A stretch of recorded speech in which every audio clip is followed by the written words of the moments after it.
All right, we're with the man himself. It's Daddy X. It is Kottonmouth King. Stories for days. For days and days. Man, days early and days. 80s, we're talking about Fishbone. We're talking about Jane's Addiction and Red Hot Chili Peppers. And so did you grow up here? Are you from OC? I grew up or? in Orange County. Okay. I was actually born in New York. My father's in the military, so we travel around, but we settled.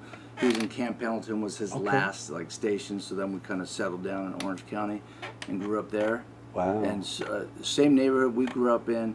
The punk thing was starting to hit when I started getting around high school. And in our neighborhood, we had Agent Orange, Social Distortion, DI, and then like from South Orange County, TSOL. Offspring. Just a little before Offspring, but eventually Offspring. Okay. No Doubt was from our neighbors. Just a lot of music, just from the suburbs. You know, kids be the practice. Listening to K-Rock, going to all these Golden Voice shows. And yeah, man. It was like that when punk was really. There's a couple phases of it, but the early punk, right? Like you got your first wave of punk rock from LA, right, with X and the Germs. Yeah. And then like Black Flag, then it kind of Circus came in. Then like the Orange County bands came next, the next wave, like Social Distortion, TSOL, Wasted Youth. I mean, and it's starting to get a little more violent, a little crazier. But I came in kind of around that time, you know, going to shows and stuff like that. And so when did you start like getting in bands, and obviously which led to Doggy Style? Yeah, it was really just to play a backyard party for my buddy who was having a party, so we wanted to put a band together to play his backyard party. So I knew a couple guys that played, and we just got together for fun.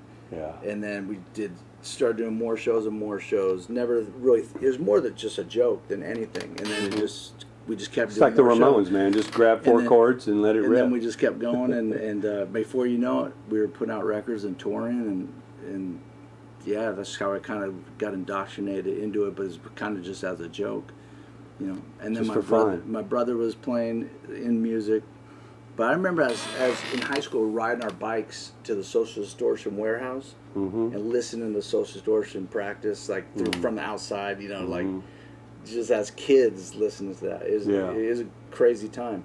Mike Nass, quite a survivor, and all those guys, man. Huge. See, I remember I started promoting shows around Orange County, and one of the shows I promoted was Social Distortion. I used to work at the Placentia Boys Club. You know the Boys Club of America? Yeah. So we'd rent out skating rings, warehouses, VFW halls, elk lodges, whatever. This one particular show was Social Distortion and the Vandals at the Placentia Boys Club, and it was a wild night. And then Mike Ness was kind of nodded off. He was passed out in the van, and Jim Guarno was their manager at the time, and he was trying to wake him up, and they weren't sure if he was going to do the show. He wound up coming to and doing the show, and got to play with those guys a handful of times, and I'm just so happy that they were able to survive all those years and have such a great career. And when he got clean and such a great story. I think maybe one of the best in rock and roll. I mean, you see them, they were selling out 10 nights at the House of Blues. It's amazing. Big run. When Dennis Donnell passed away, their guitar player, that he was a acquaintance from the music scene and had a studio we had recorded at, so that was pretty bad to see, you see so many people die young in this business, for sure. His is weird as a brain aneurysm, I guess. Wow. But a huge influence, Social Distortion, for sure. Sure. Because they're from the neighborhood. So now, how did Doggy Style lead up to getting a little more serious and Humble Gods coming about? Well, Doggy Style never got too serious. It was really always just a fun thing. But we did get to play with a lot of great bands, from Bad Brains, Circle Jerks, toured the country. That's where I started meeting a lot of different bands, the Descendants, and they kind of took us under their wing and took us on tour. And back then, it was a series of underground. You get these telephone calling cards, and you kind of like book a couple states and shows, and you show up. Maybe the show happens, maybe it doesn't. It moves to someone's house party. You're crashing. You kind of go in not even knowing what's going to happen. And that's how we kind of used to tour. We'd go in not even and book as we go. Making calls, and we get these like stolen calling cards. Just try and tap into the scene wherever it's city. But it's cool. And there's always like a punk crash house in every city, and that's where you stay that night. Yeah. And those are some wild nights. Wow. You know, those are all nighters. Sure. Yeah. So now, how did Humble Gods develop into Kottonmouth Kings? Well, they kind of didn't develop like that. Doggy Style, I kind of right around that time.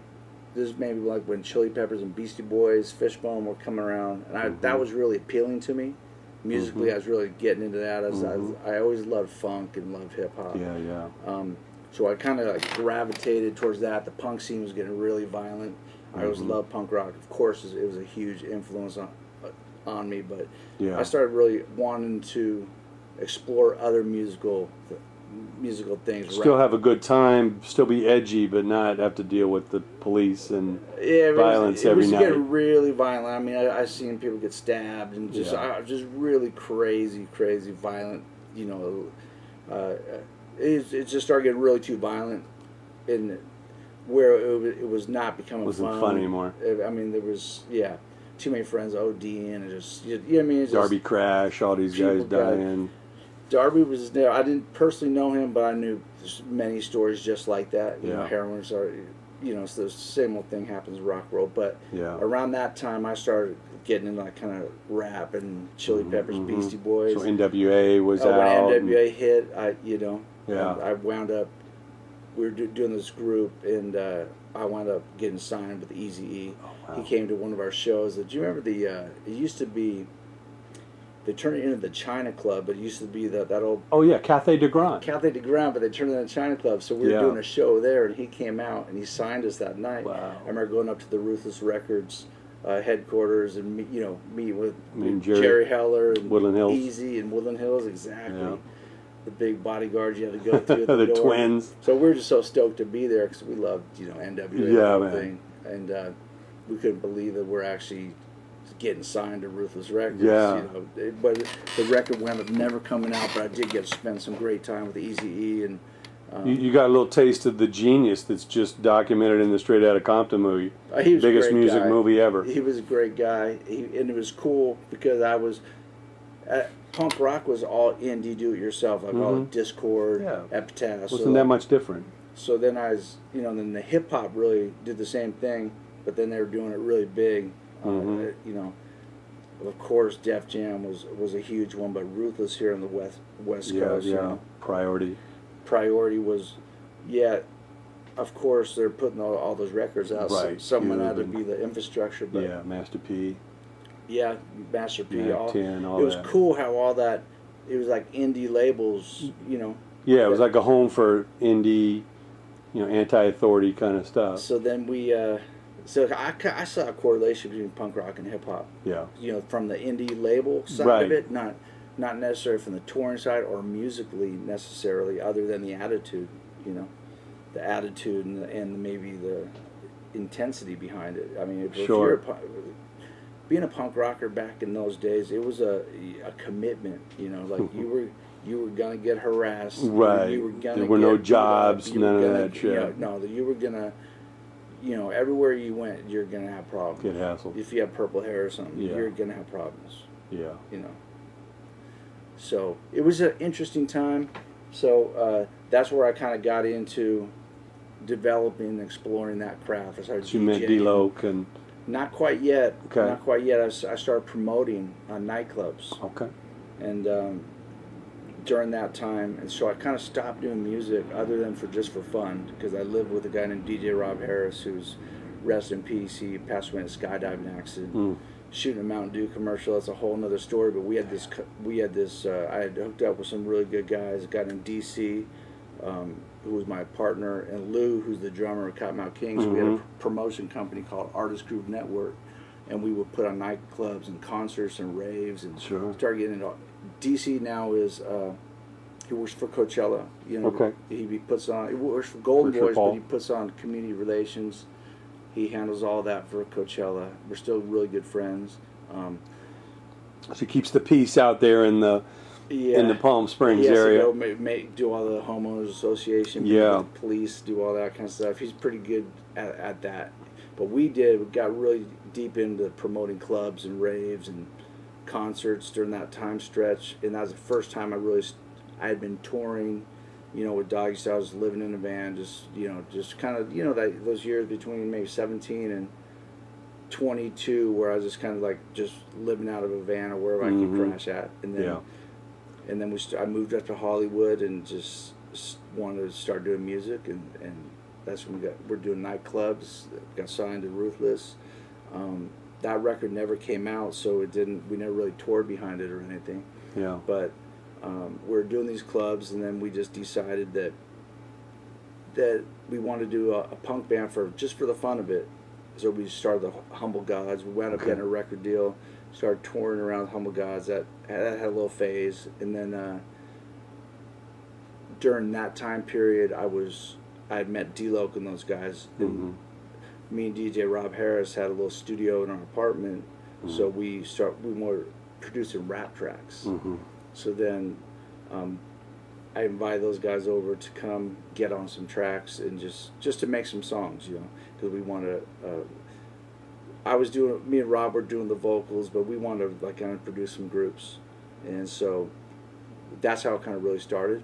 Yeah. Yeah. So I was just producing them, kind of putting them together, and the songs started coming out good, and we're just learning the craft, and we started just in a bedroom, just making music, in a garage studio. I had some other friends, and then other people help out, get different producers and bring stuff by.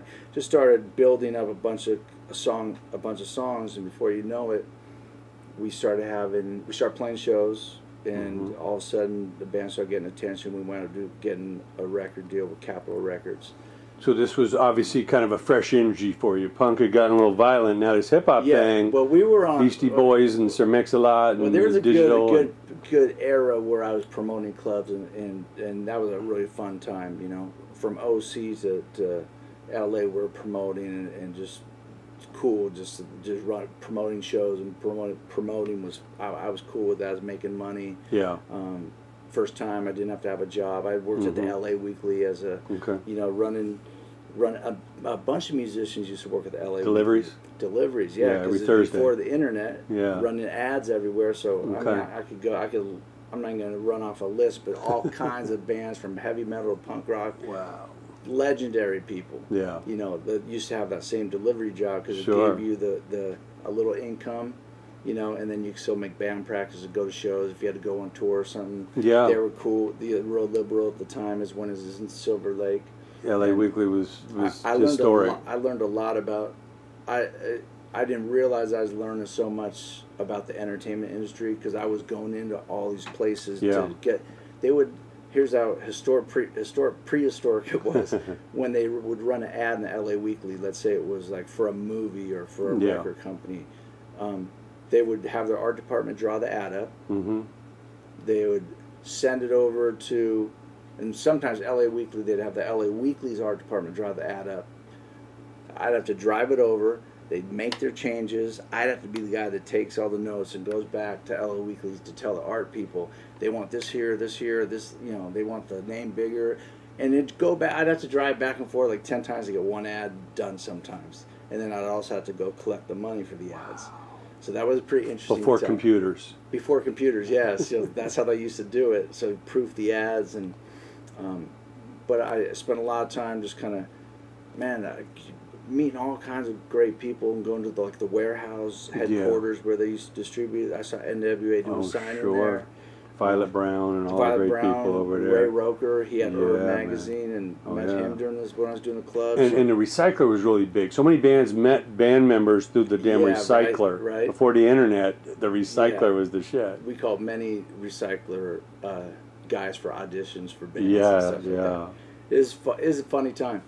But it was cool because even for shows and to get music, you had to work to go get it. Like you had to make a journey to that record store to get that whatever record you're looking for. You had to go and work to get it, and then you'd have to, if you're a band or a group, you'd have to physically go put those flyers. It wasn't like the internet where you could sit at a computer and do it. You had to go physically be there. Go to the schools, and go to the stores. That was the whole fun part of it too. Man.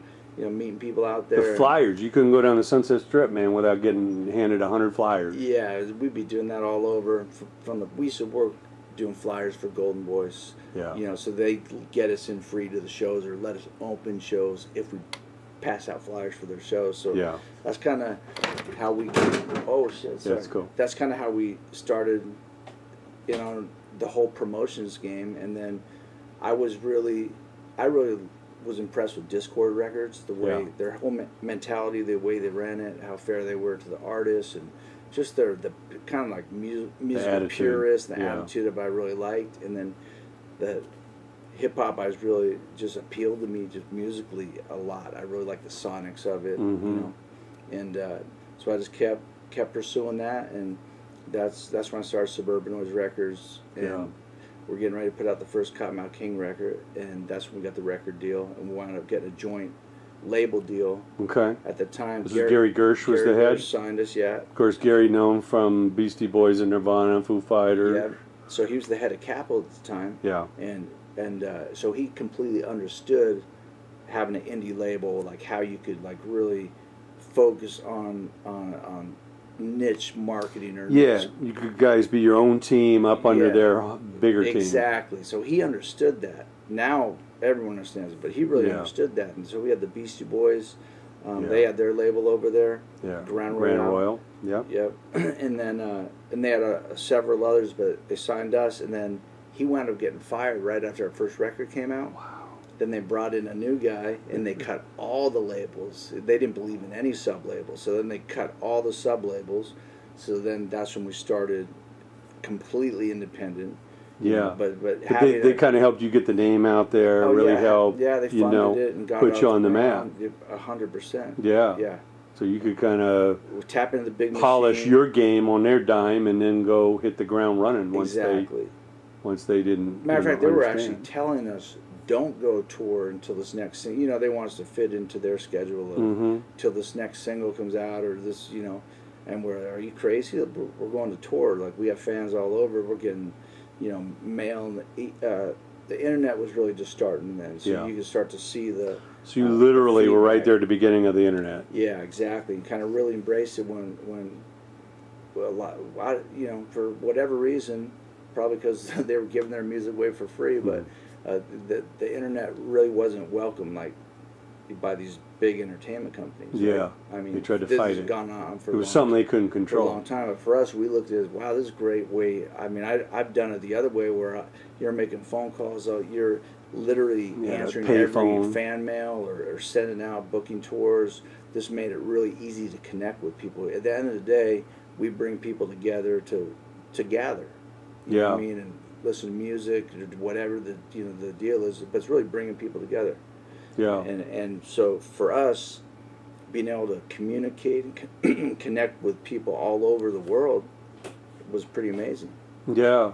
You know, it still is. I mean, look at it right now. You can do it on your phone. I mean, it's pretty insane how technology's really changed everything. I remember my brother, his name is Spike, huge influence in my life, but he was in this group called Corporate Avenger. They put out one great record on our label called Freedom is a State of Mind, and then they the day it came out was 9/11. That was the day Corporate Avenger record came out. So the FBI shut down their website and pulled all their records, and that they were done. Oh man. And so, but during that time period, I mean, we went toward them. They get death threats, the whole 9 yards. You know, it was pretty insane. Amazing.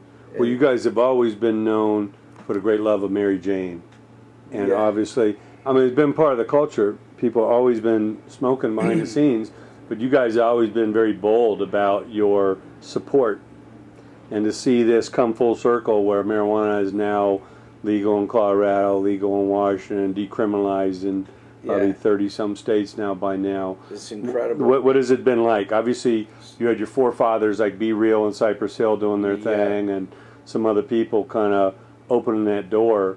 And I guess Capitol was cool with it. Well, when you look at the when you look back to the '60s, right, like to the Woodstock era, those bands who kind of openly, like you know, explored Grateful drugs Dead, Jefferson Airplane, and those bands that openly, experimented and were like kind of pro weed, And even though the laws were so intense, Yeah. that there were people doing a year in jail for a joint or Yeah, having yeah. you know, Having a seed on them. it's crazy. I mean, and when we came out, things were just getting a little more gangster rap had kind of come out, and you know, like it was so violent and shocking to people. So I think when we came out, the weed thing, Capitol really didn't have that big of a problem with it. I think they'd already, that whole backlash of the Christian Coalition going up against trying to shut down anything on it. You remember Ice-T had the whole... Oh yeah, the cop killer thing, cop man. killer He thing. got run out of Warner Brothers and So all I that. think weed wasn't that shocking of a thing. Right. And they did, but we were really... You guys were more blatant. clever about it anyway. We were a little really blatant. Where Yeah. The whole record was just all buds, like, you know what I mean? So it's pretty. In California, it's always been been part of the culture for a long time, you know. So we just really exploited it. Not, you know, for the most part, like really the whole lifestyle growing. Yeah. So because You embraced it. You celebrated we just it. embraced it because that was everyone we knew grew or had some kind of, you know, smoked weed, or that's just part of living in California. Yeah. It's just part of it. But when we first came out, we were banned. We couldn't play some. Well, I mean, we couldn't play some cities. There'd be cops everywhere. Right? Some places it wouldn't be an issue, but some places there's a lot of resistance to it. You know, and then and of course this. So they told the promoters you're not welcome. Oh yeah, we've been banned from cities. I can show you letters from we had this college tour booked, and then they canceled it, and I think we did one show at UC Santa Barbara. They got shut down by the cops because people were blazing inside or whatever. Yeah, it's just silly stuff. But to see how far it's come is amazing. Yeah, because as we started to tour, once we got like kind of past the Pacific Northwest and past Colorado, it'd be really horrible weed. Oh. So then we started to find the network of people that grew the best weed, and then you kind of because we don't, we're traveling with a lot of weed at the time, and we've been busted a couple times, had the bus raided, and so we were like, okay, how can we do this? We got to find growers in different regions, so we didn't have to carry so much weed. Yeah, and so that's pretty much what we did, and then it's been great to see it actually evolve, and the walls come down behind it, and the laws come down. It's been amazing. Yeah, so just like seeing the development of the internet, you've seen the decriminalization of marijuana. It's really cool to be, Kottonmouth Kings. 20 years, 2016 will be our 20 years, right? So to see that I'm not saying our band has, but the whole force of the subculture of pro-marijuana, activists, or people that believe in personal freedom and ending prohibition have really rallied, unified, no pun intended, grassroots movements in every state. And what 23 states right now, or I don't know. Yeah, well, it's growing every day, but between medicinal and recreational, and of course I understand when you start putting laws on the books, like when you're tracing it from seed to purchase and taxing it, and the government's taxing it. Yeah. I understand how some people could, if you're make a living growing some weed, maybe you don't want the government tracing all your weed. Yeah, putting a barcode on every plant. If you want to get it legal and get people out of jail. Because you go to some of these states down south, there's still people going to jail for having a joint. Yeah. Still right now, you go to Mississippi or one of those states, they're locking people up for a joint. Right, right now today, even though we have states,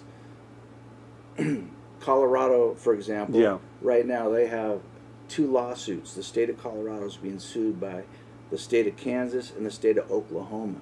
Because so much marijuana is coming over their borders. Do you know this? Yeah, I heard about that. So it's an interesting time.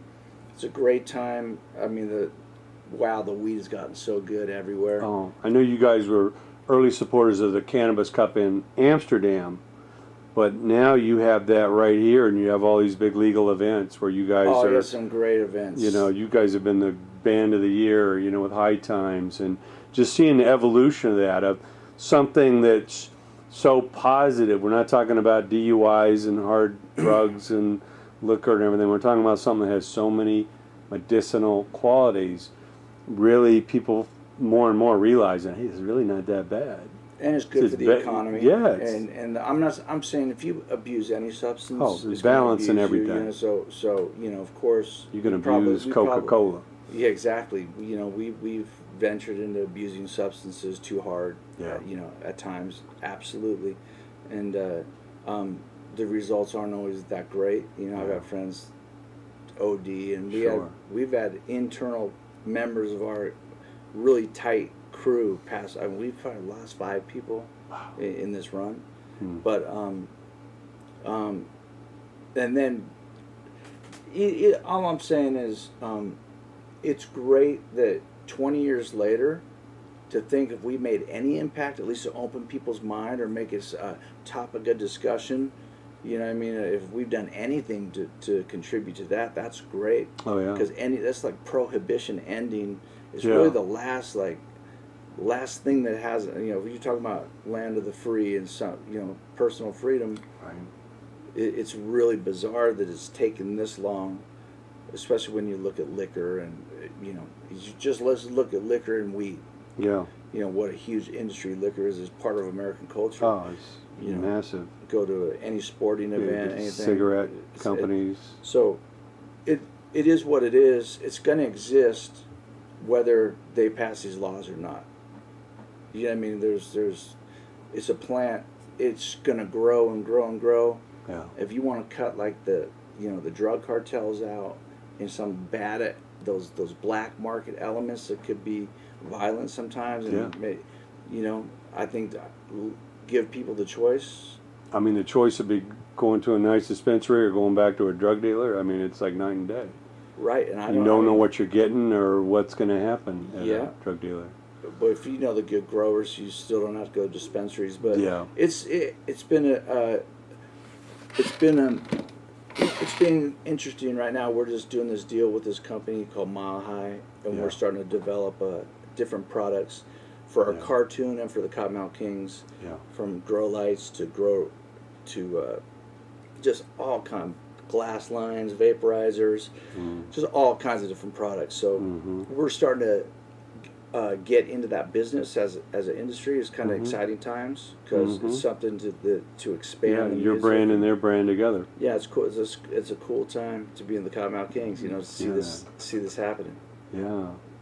Well, Crown Power is the new album. I know this is an evolution for you in a lot of ways. You know, the new label. The new, you know, the band's tighter than ever. What you got out there as being survivors in this industry, being welcomed, you know, in this new, increasingly open culture of marijuana and alternative and hip hop, and seeing NWA and everybody being so, you know, commemorated. You know, tell us what Crown Power means to you, and you know where the band and everybody's at these days. Well, Crown Power it came at a really really intense time with the band. You know, things have been going on behind the scenes with the band where, let's just say, the business wasn't right, and I own the label that put out our records along with the other artists. You know, so it was my business to make sure that business was being ran properly. Yeah. And money was going to the right places, and basically I got blocked out of, and I was taken off all the bank accounts, not allowed access to any of the books, and whatever. I went the legal route. We wound up getting all our masters back, so we started this new label. And Crown Power is the first release on the new label. We have our whole catalog back. We own it 100% outright. Yeah. And so that was a huge. It's really about perseverance. It put a lot of pressure on the band members because literally our money, what we did for a living, our income had been cut off. Literally. Yeah. The pipeline had been it just has been stolen. Turned off. Turned off. All your money's been stolen. All your publishing has been stolen. Everything. You know what I mean? So obviously in life I've learned a great lesson about allowing someone to be in the position to you know, ultimately I'm responsible for getting taken advantage of, leaving Yeah. my car unlocked, you know. But Yeah. is good lesson, but it also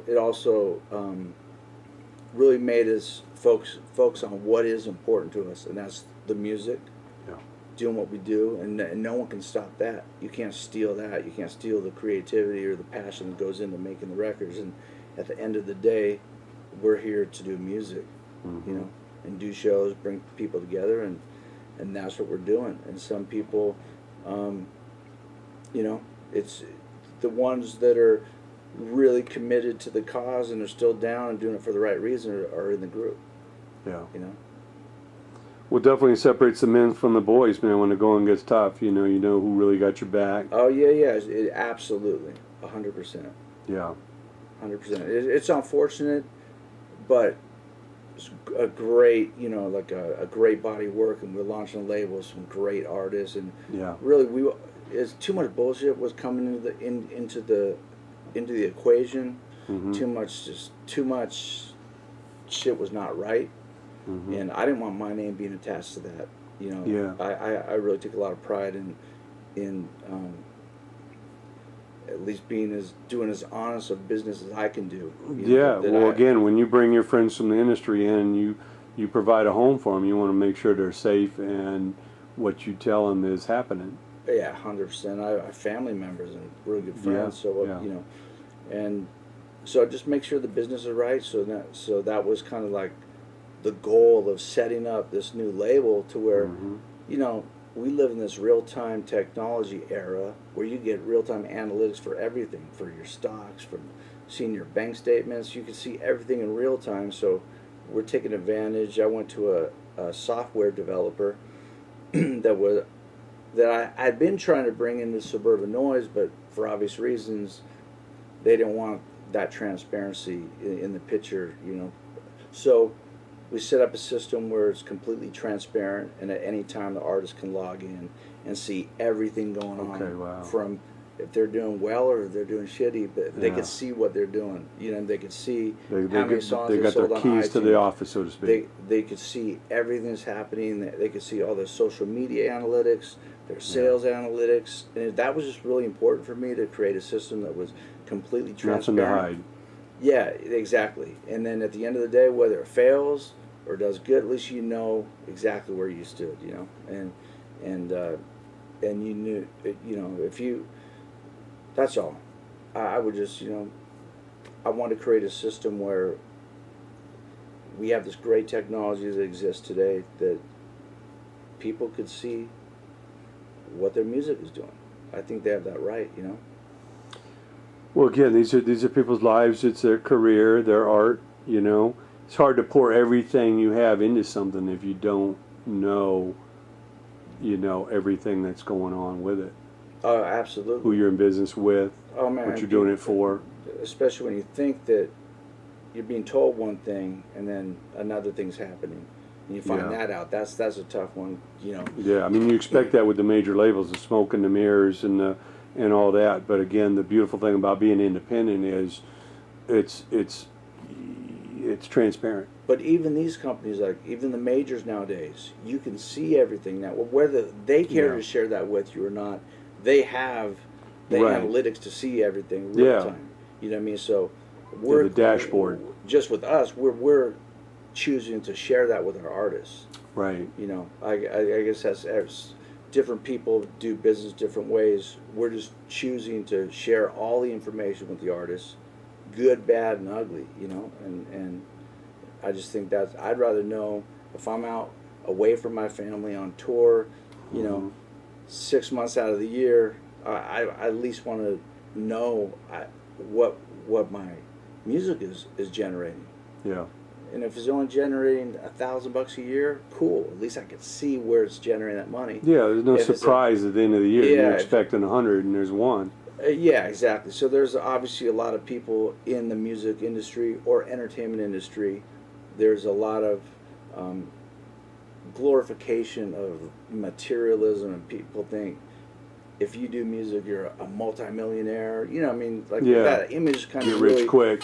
You know, that image is portrayed a lot in videos and stuff like that. So it's entertainment, But the realities of it are people put a lot of time and heart, and there's 95% of the artists are not really, they're barely keeping above Yeah, and water. recouped. Yeah, you know what I mean? Then maybe there's that 5% that break through and it can make a living doing it. Yeah. You know, but at least if you have knowledge and you empower people with the tools to really, you know, at least the ability to see where they need to put their efforts to hopefully make it, you know. Yeah, it's kind of their own business, and It is you're their giving own them the business. tools to run. You're giving them a support system, but it's really their own business.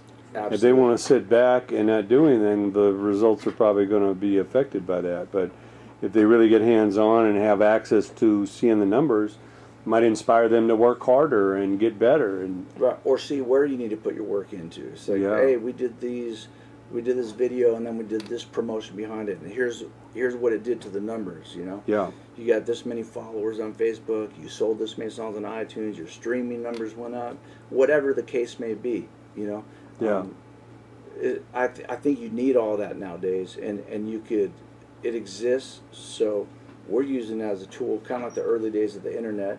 When people are fighting it, we're like kind of embracing it once again to the new levels that it's at to help guide us as a label, so we can make informed decisions on if we're spending our money correctly.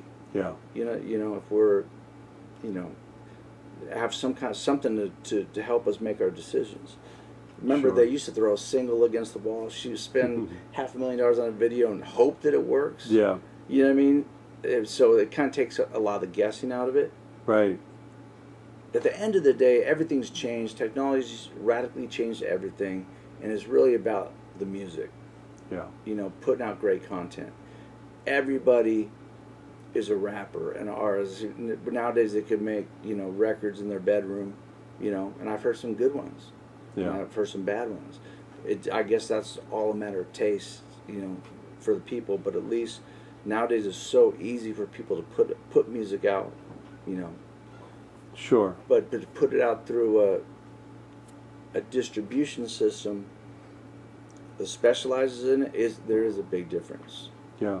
We'll talk about the name of the company, why you call it that, and some of your first artists that are joining you in this. Yeah, a lot Venture. of them are showcased on the record. United Family Music is the name of the label. UFM. Then we have a couple sub labels. Space Camp. You chose that name because it really said it all. Yeah, it really said it all at that time. And Yeah. that's, you know, kind of family had always been kind of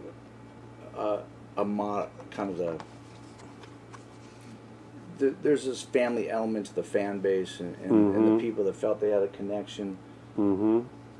Wherever we went, you know. Yeah. You go to shows, and even if you just hear the family everywhere. Like it's like that's the fan base that they feel like family because they have this music in common, you know. So I think that's why we chose that name. But we do have some sub labels that specialize in different styles of music. Yeah. They're also coming out under this So you umbrella. got some great reggae. Yeah, I've got Marlon Asher, the Gonza Farmer, Kottonmouth Kings, and Marlon doing a record together called G Farm. Okay. And then we have an artist called Allensworth, who's one of the best singer-songwriters, this solid guys, rapper, C Formula, Okay. great MC. He has a guy named Nicky Gritz that they're doing a project together. Mm-hmm. Chucky Chuck, of course, Dirtball from the Kottonmouth Kings. He still has a very prolific solo, you know, career, and his record Fire Strike's getting ready to come out. Okay. So we've been in the studio working on music.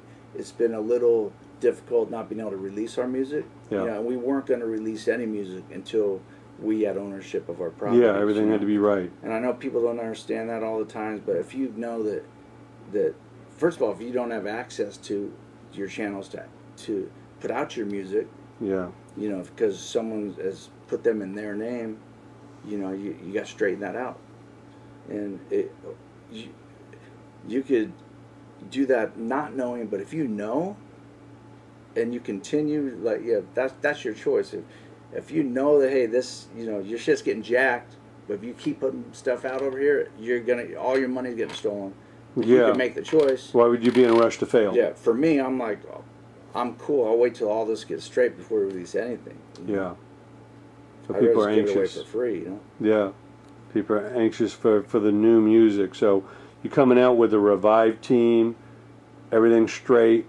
You're able to bring artists on with the confidence to know that they're going to be, taken care of, and what you tell them is true. And the reality is that we are an independent label. There's not unlimited resources. Yeah, of course. But it's a track to run on. You can't give them the kitchen sink. It's a track to run on, and we got a great production team, great artists. And there's power in numbers. You've been there, done that. You've got great tours and merch and everything you do, so they can learn from people that have done it.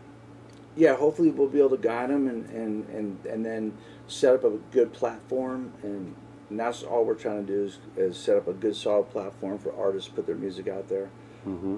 We're doing insanely really artist friendly deals. Yeah. So but that's I don't want to talk about people's personal business, but they're really artist friendly. Yeah. And I'm sure it's on a case-by-case basis. You treat people like an individual, like they want to be treated, rather than some cookie-cutter kind of corporate-type scenario. Yeah, I hope so. I hope we do, Yeah. We do the best we can. And it takes even our core staff that shows up every day and is comes to work every day, and, just because they believe in this project, people that are shooting videos and editing and everything that we do to make songs is a lot of people put a lot of their soul equity into it. Yeah. Well, back in the day, animation used to cost a lot of money. You looked at the big Disney and Pixar films, and even videos. I know by the time you went over to Capitol, people are still talking about $200,000 for shooting a video and things. You guys have brought that down to an independent, in-house scenario. Talk about your cartoon show and the animation and the fact that you're really self-sufficient, all the way from the ground up to writing, recording, shooting your videos, overseeing the merch, setting up the touring, and, what that independence means to you. Well, yeah, well, that is every aspect of the creativity is in-house. We outsource maybe video people, artists, tattoo artists, if there's a good artist, we'll bring them in for a design or something like that, but we have a cartoon called Welcome to Stonetown. We just finished season 1. Episode 12 is done, but we're getting ready to release it, and that's people get to see the final episode, and the whole thing ties together as a movie.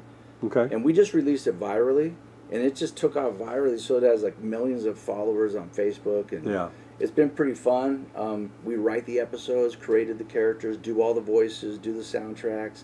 We've been talking about doing stoner comedy movies for a while, so this was like our first venture into that, and I think we have like 5 scripts written right now, and I think we're going to select one of them to do a movie with. Okay. And we're going to do it indie, and we kind of we figured out a way that I think we could shoot it for a reasonable amount of money. It probably won't be in theaters, but it'll be, people will be able to get it. Maybe some specialty houses, maybe some, you know what I mean? But we've been some talking, cool stuff. We got some great cameos already committed to it. Yeah. It's a great script. A couple of friends of mine are comedians. That's what they do. And so I brought them a kind of treatment of a script, and they really took it up a notch, because they're really good comedians, got great writers, and so collabing with them was great. And doing the cartoon was a great experience. Yeah. We actually have an animated Kottonmouth Kings video for the song Chronotron, which is one of my favorite songs off the record. Okay. And that's getting ready to come out here next week. Wow. But it's all animated video. Mm. A little different animation than Stonetown. Okay. Same animator, but a different style. Okay. Different style. It's a little alien theme, but it's pretty cool. Yeah. Well, everything from your packaging and the videos, and of course your merch. Everything is amazingly quality, but it speaks to what you guys are trying to say, and to your audience. I think it's very refreshing to be able to see that you're delivering to consumers, and what they want, and it doesn't have to go through this whole hierarchy of departments and OKs and stuff. Obviously, you've learned a lot. Celebrating 20 years coming up. What does that mean to you, and what do you hope for in the next 20? Well, 2016, the number one, really honestly, when you put 20 years of effort into something, like a body of work, we have over 3,000 songs, Wow. So to have ownership of our catalog, really that's what, now that we have that, we're pretty content. Whatever happens from here, we just want to put out great records that we like to make. Yeah. You know what I mean? And hopefully the legacy of the group. I mean, the Grateful Dead is still a relevant band to me. You know what I mean? So it's like, we'll continue. The Rolling Stones are still We'll doing continue it 50 years to on. make music as long as we have the passion to make music. Yeah. And that's it. But 20 years is definitely a milestone. We'll be celebrating it with on 4/20 of 2016 is we're putting out that G Farm record. It's the Kottonmouth Kings Marlon Asher collabo record. Yep. And then we have a greatest hits record coming out. And yeah, man, D-Lo solo records coming out. Dirtball solo records coming out. Yeah. And so this Best Buy exclusive and iTunes exclusive has 36 songs on it for Crown Power. Wow. The bonus disc was like 12 tracks were Kottonmouth King tracks, and the other 10 songs or whatever were new artists on the label, or songs we did with the artists on the label. Allensworth, C4, Dog Boy. So they're collabo tracks to kind of introduce those new artists. So it's an exciting time, man. Everyone, we have a lot of music that we made over the last 3 years that we're really excited to release. Sure. We got an artist named Pilot, great singer, great band. We're doing some punk stuff. We're just having fun with it. We're doing some EDM stuff. There's no rules, man. Yeah, there's no rules. So just like I look at all your walls, you have a lot of different genres covered on your walls. Good music is good music. So we try to hopefully we'll just put out stuff that we feel really good about. Yeah. Yeah. And what advice do you have to the youngsters coming up? Because some people coming up, and whether they're doing hip hop or punk rock or making music or singing, or maybe they're making videos, or they're an animator, they're a DJ. The business is constantly evolving, so it's a little hard to, school them there. But as far as the level of commitment, the dedication, the kind of risk taking that it takes to be successful, what do you tell them? Well, I would just say that if you're passionate about something, follow your passion. But nowadays the kids are so tech savvy when it comes to editing videos, editing their vines, editing there's people Twitter famous or Instagram famous or Vine famous for making funny. I've actually discovered a lot of really funny comedians, like through Vines, through that format. Yeah. There's gonna be, there's always, right now everything is gonna be evolving as far as the creative ways to share information with people.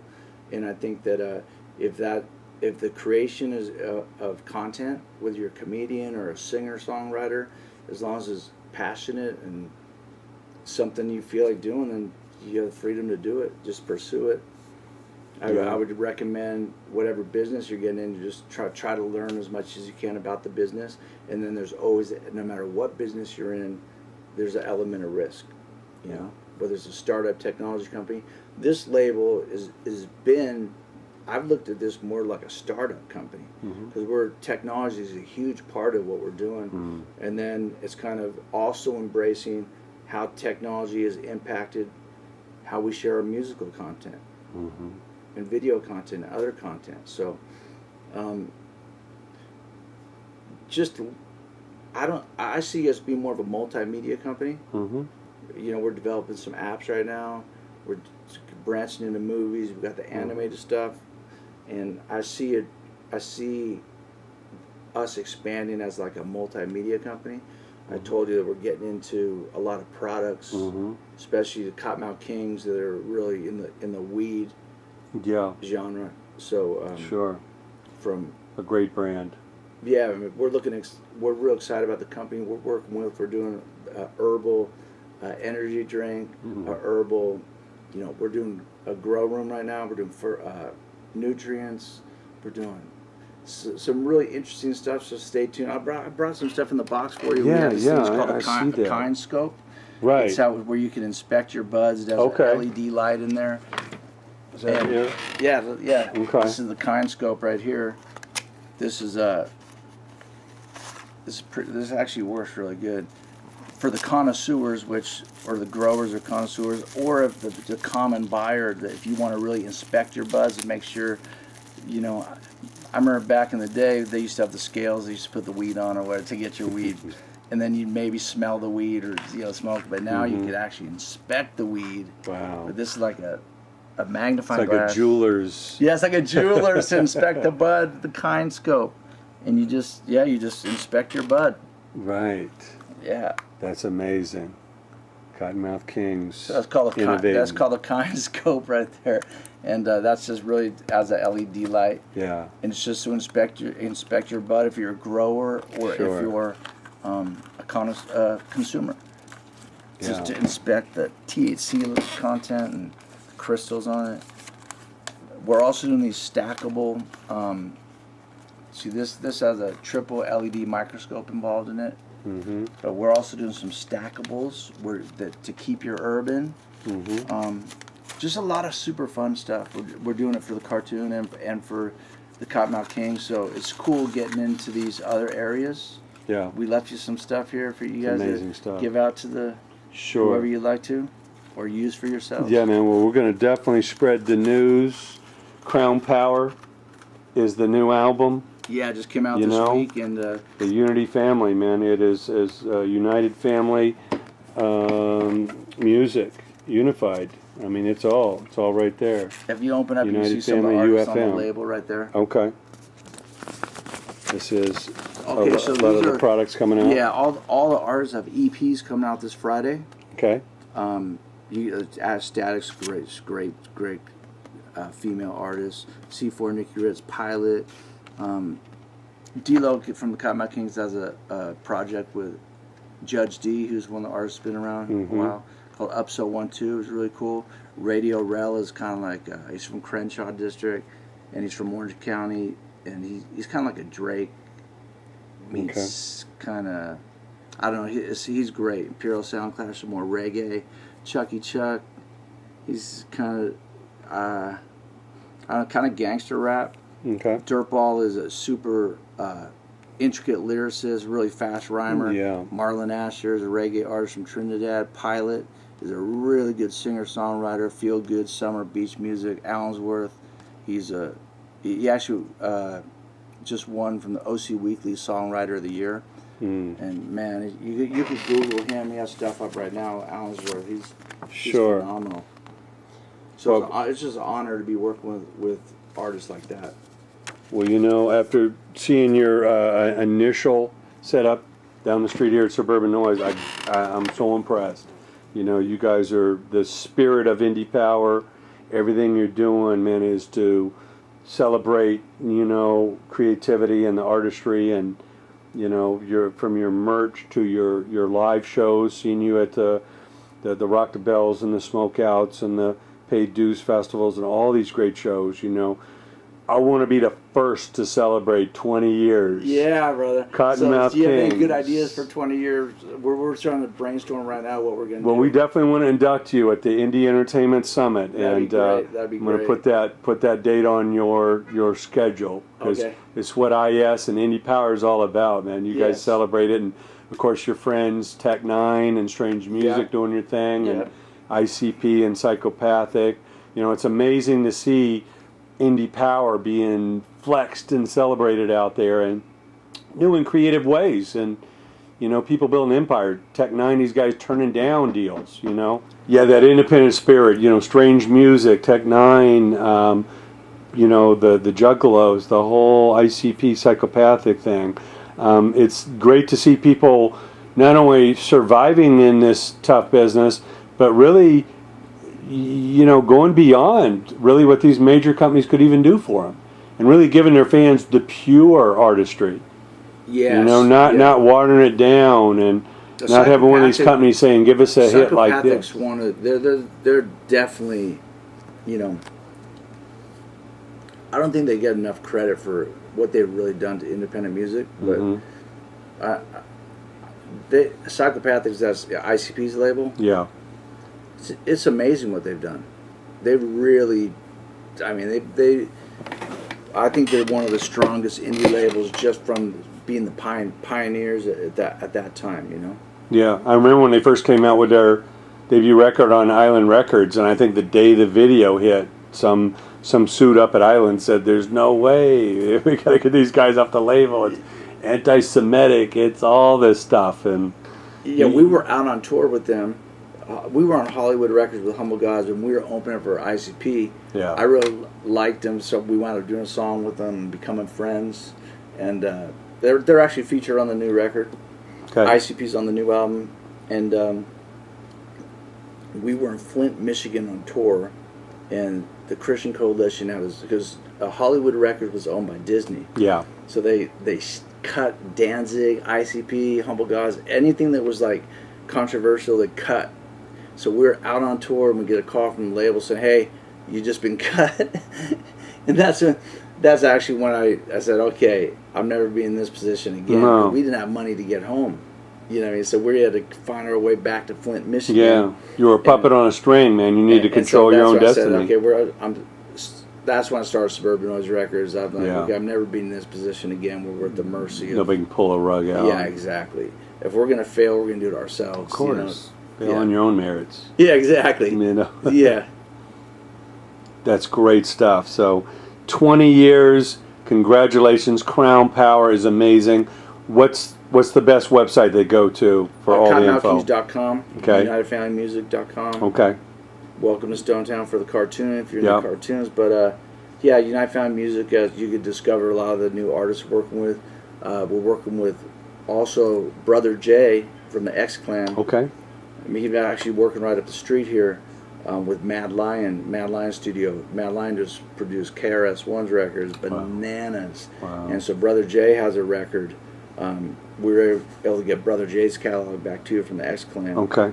So he's putting out the greatest hits, and he's got a new record coming out, and it's called Culture United. It's a sub-label on United Family, but he has Chuck D, Public Enemy, KRS-One, X Clan. I mean, he has the legends of hip hop. Wow. It's insane. It's insane. But he's only taking people that are relevant, still making records. You know, it's not like a nostalgia trip. It's for the people who are still doing it for the passion. They're still making music because they love it. Yeah. But the new KRS-One record is insane. Mad Lion produced it, and they played it for me the other night, and it was like the best KRS-One record I've ever heard. It was great. It's what we've been waiting for years. Yeah, I said the music industry needs this right now. I mean, it's really good. Yeah, celebrating the Chuck D's, the KRS-Ones, the Mad Lions, you know. Thank you so much for all that you're doing, not only for your cohorts in Kottonmouth Kings, but for all these bands, man. We're so proud of what you're doing, and can't wait to help celebrate and keep spreading the word, man. Crown Power is the next chapter. May the Kottonmouth Kings live forever. Yes. Thanks, Jay. Thanks for having me. Awesome. It's been legendary just being here, seeing the walls. Seeing the walls. Indie music is alive and breathing.